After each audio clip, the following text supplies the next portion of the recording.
يلا يا عبطلين نمس شويه. فهمني بس يالا يا سحبول، احنا رايحين على فين؟ وطي صوتك الله يخرب بيتك يا عبطلين يسمعنا. هو مين تالا يا سحبول؟ المخترع المجنون يلا يا عبطلين. هو مين المخترع المجنون تالا يا سحبول؟ ده واحد مخترع ساكن في البيت اللي هناك ده. وبتقول عليه مجنون ليه يالا يا سحبول؟ بس انا اللي بقول عليه مجنون يلا يا عبطلين.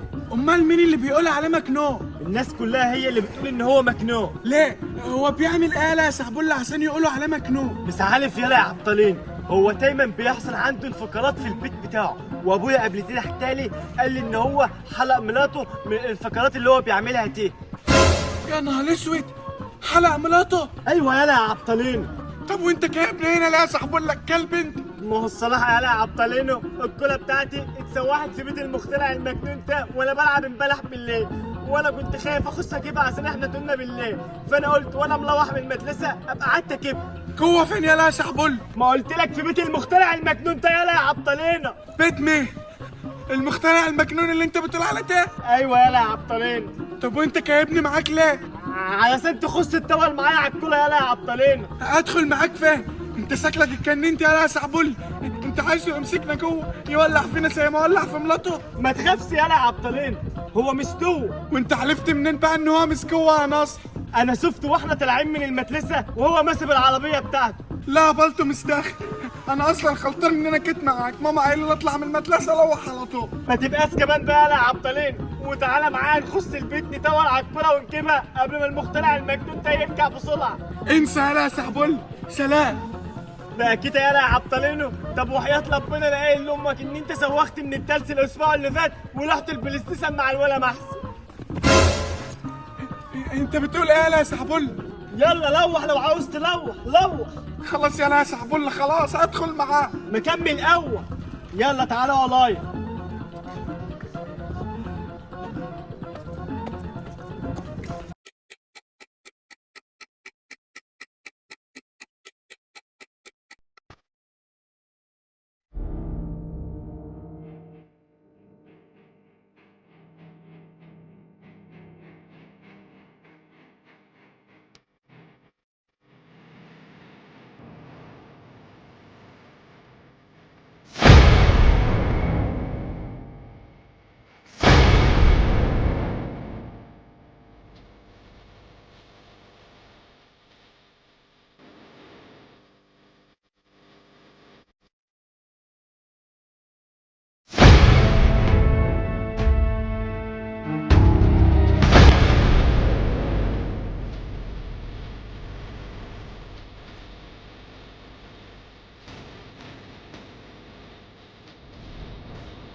يلا يا عبطلين، انت هتطول من الكامب ده وانا هطول من الكامب ده.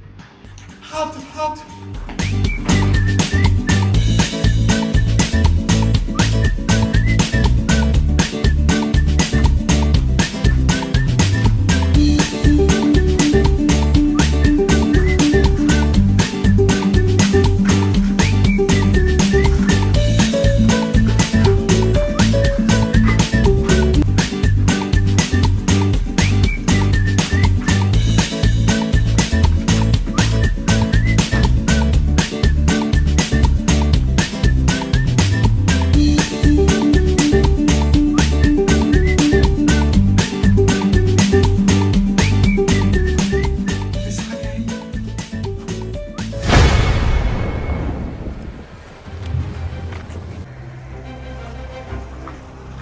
يا نهار اسود.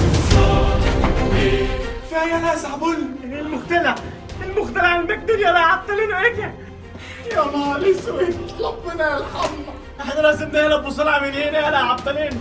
المخترع المجنون لو مسك حد فينا هيخلص علينا يا اما هيعذبنا عشان دخلنا البيت من وراه. يلا مش زي بس يا سحبول لك كلب انت طالع، يعني هيشوفنا على السلم وهننزله ويمسكنا.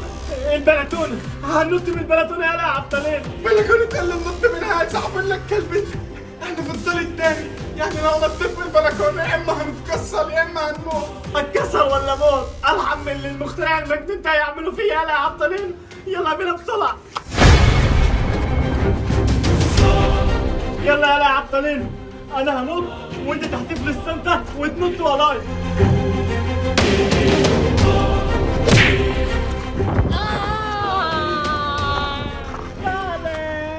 يا نهار اسود. يلا يلا عبطلينو، احذف الستة ونط بسرعة. لا يا ناس عبول، انا خايف قوي. يلا يلا عبطلينو، نط بسرعة، المخترع المجنون هيمسكك. لا انا بخاف من الاماكن العالية. طب خلاص احذف لي شنطتي عشان نروح انا يا عبطلينو. انت هتباني وتسيبني هنا وتمشي يا ناس عبول. لا انا عمال اقول لك نط يلا يا عبطلينو وانت اصلا اعمل لك ايه يعني؟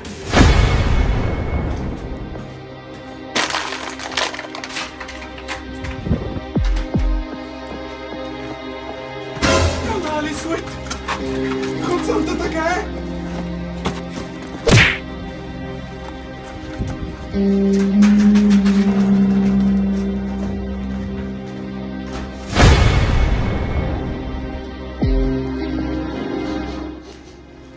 ايه ده؟ انا شامم ريحة حاجة غريبة. في حد دخل هنا وانا مش موجود. حد هنا؟ حد في البيت؟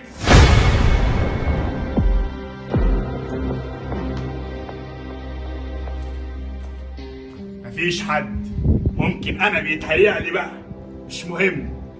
اخيرا العصاية السحرية اللي ضيعت عمر كله علشان اختراعها اصبحت جاهزة. عصاية سحرية.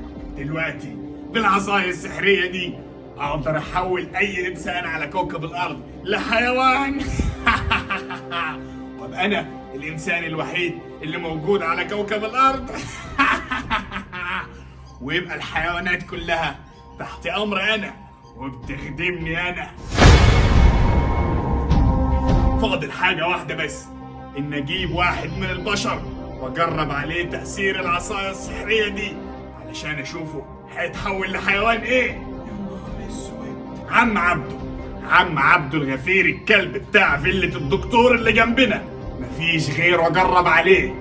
خلي العصاية دي هنا علشان ما يشوفهاش في ايده ويخاف. هنزل اجيبه اقول له يطلع يشيل معايا حاجة من البيت واجي.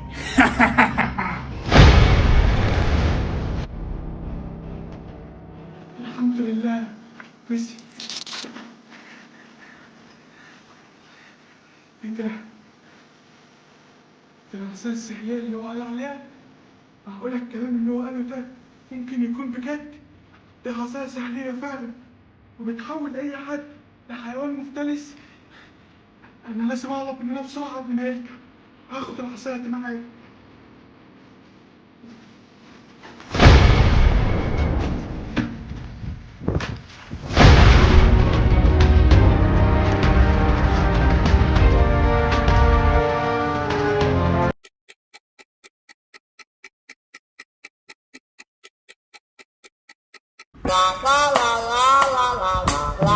يا ترى حصل لك ايه يا عبطلين؟ والمخترع المجنون ده عمل فيك ايه؟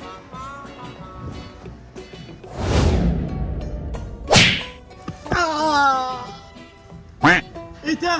عبطلينو؟ أيوة عطلينه يا واطي. انت طلعت من بيت المخترع المجنون ده ازاي؟ وعمل فيك ايه؟ ما عملش فيا حاجة. ازاي ده يا عبطلين؟ عشان هو ما شافنيش أصلا. ما شافكش ازاي يا عبطلين؟ هو كان طالع البيت وانت كنت فوق. بس مهم دلوقتي يلا يا صاحبي اللي أنا خلقت ازاي. المهم دي ايه اللي في ايدك دي يا عبطلين؟ وجبتها منين؟ دي عصاية سحلية وسرقتها من عند المخترع المجنون من البيت بتاعه. الله يخرب بيتك يا عبطلين، وسرقتها ليه؟ اسمع بقى يا صاحبي الكلب انت وافهمني ما تبقاش غبي. انا سمعت المخترع المجنون ده وهو بيقول ان العصاية السحلية دي قادرة تحول اي حد من البشر لحيوان مفترس من القبة بتاع الحيوانات. ايه الكلام اللي انت بتقوله ده يا عبطلين؟ انت بتصدق كلام المخترع المجنون ده؟ ما هو احنا عشان نعرف بقى كلامه ده صح ولا غلط لازم نقلب العصاية السحلية دي على حد من البشر ونشوفه بقى هيتحول لحيوان مفترس زي ما هو قال ولا لا. طب يفرض كلام المخترع المجنون ده طلع صح وان العصاية دي بتحول الناس لحيوانات، هتلكع اللي انت هتقلب عليه ده انسان تاني ازاي؟ وهتقلب في مين اصلا؟ اقلب على مين؟ اقلب على مين؟ انت بتبص لي كده ليه يا عبطلين؟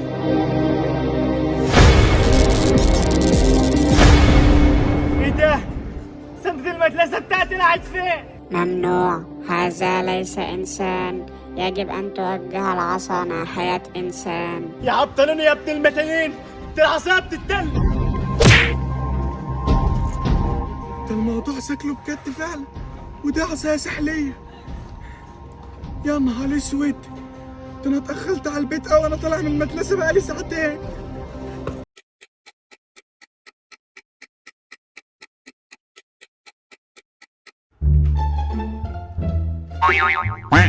ده انت هيطلع عين امك يا عبقرين. فين بس يا مام؟ انت كنت فين يا كنت في المدرسة؟ المدرسة طالعة بقالها ساعتين ونص. انت قول انت كنت فين؟ اصل يا ماما كان عندنا حصة العاب الحصة الاخيرة واتأخرنا. انا مش هتنرفز ومش هتعصب ومش هضربك. انا كلمت ابوك وقلت له، وهو لما يجي لك من الشغل بقى. لا يا ماما، لا والنبي بلاش بابا، بلاش بابا والنبي يا ماما، اطلع من انت. اخرس خالص، مش عاوز اسمع حاجة. يلا على اوضتك.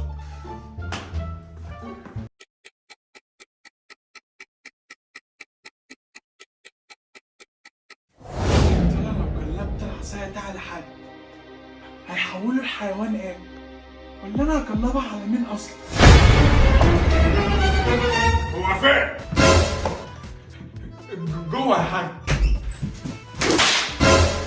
بابا تعالى. لا يا بابا، لا لا لا.